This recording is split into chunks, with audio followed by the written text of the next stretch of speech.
Abakulira eddiini y'Obusiraamu ku mitendera egy'enjawulo babaddewo okujulirira ababanguddwa mu ddiini y'Obusiraamu 20 nga batikkirwa e Magije mu disitulikiti y'e Luweero. Omukolo gukoleddwa akulembera abasalafu Amiru Umma Sheikh Yahya Mwanje ngono akubiriza amasheeyi naddala ab'amaanyi okutandika kaweefube okwagasa bannaabwe okusoma eby'eddiini y'Obusiraamu kubanga waliwo obwetaavu.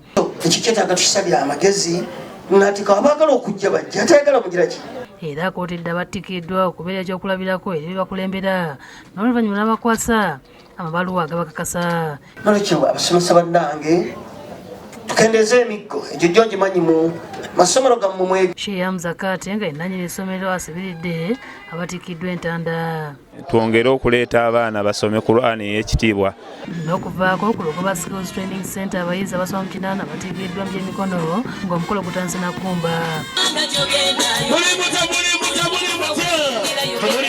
Babanguddwa mu kutunga, okusiba enviiri, okukanika n'ebirala. Amyuka mmeeya w'e Nansana Mugabi Samuel asabye abatikiddwa okusiba bayize mu nkola n'okubeera abeesimbu. Baleme kubeera nga enjogera yali ng'eyedda nti bw'otwalira ow'ekyalaani olugooyero talukuwa mu budde, bw'otwalira omubazi ekintu kyo takikuwa mu budde. Omutandisi w'ettendekero lino Hadija Ssettimba asabye gavumenti okukwasizaako abakyala okwekulaakulanya ne yennyamira olw'abaana abawala abeetunda so nga bandizzeeyo ne bayiga emirimu gy'omu mutwe. Nti ekituufu nsuubira tebagenda kunswaza, tewali agenda kunoonya mulimu era babadde bangi naye tulonzeemu. Nteeka okwebaza kwange eri abasomesa baffe, tubeebaza nnyo olw'omusingi gwe batusizeemu. Ate Sheikh Idrisa Mbewu Ssento ng'akubiriza abayizi okwekwasa Katonda n'obutalowooleza mu byakukoppa nga kye kigenda okubawanguza. Kuba nti tebatandika kuwandiika lupapula lwonna okuggyako nga bamaze kwekwasa Katonda, balina kutandika n'ekigambo bisimillah. Abyogedde ku ssomero lya Kisaasi College School ku mukolo gw'okusabira abayizi abasiniya ey'omukaaga abagenda okutandika ebigezo byabwe ku bbalaza.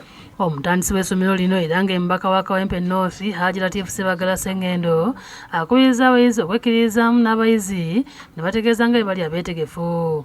Twongedde kubajjukiza bunaku bye tubagamba ebyokugamba nti ekibuuzo kigenda kutandika ku Mande ne mulina okumanya amateeka g'essomero nga bwe gatambula, amateeka g'ebibuuzo. Ebibuuzo bya UNEB bino byetegekedde bulungi nnyo kubanga abasomesa baffe batusomeseza n'amaanyi. Ne Sheikh Rutaya Arafat asabye abayizi basiniya ey'omukaaga okwesiga n'okutya Allah olwo ajja okubawanguza. Okwogera bino abadde mu ddubo ey'okusabira abayizi ba Kinawa High e Kasangati. Kimanyi akaseera katuuse, ebibuuzo bya ku Mande, oli ayinza okugamba nti ebbanga lyonna mbadde simutya. Nedda kati tandikirawo kati. Faizo Ndifuna ng'emukulu waali asabye abazadde okutwala abaana okuyiga eby'emikono mu luwummula basobole okufuna ssente ezibongerayo okusoma. Obudde obuliwo okuva kati okutuuka omwana wayingira yunivasite, bwe tomukwata bulungi ojja kwesanga ku lunaku lwa graduation ate bagamba nti ono yafa.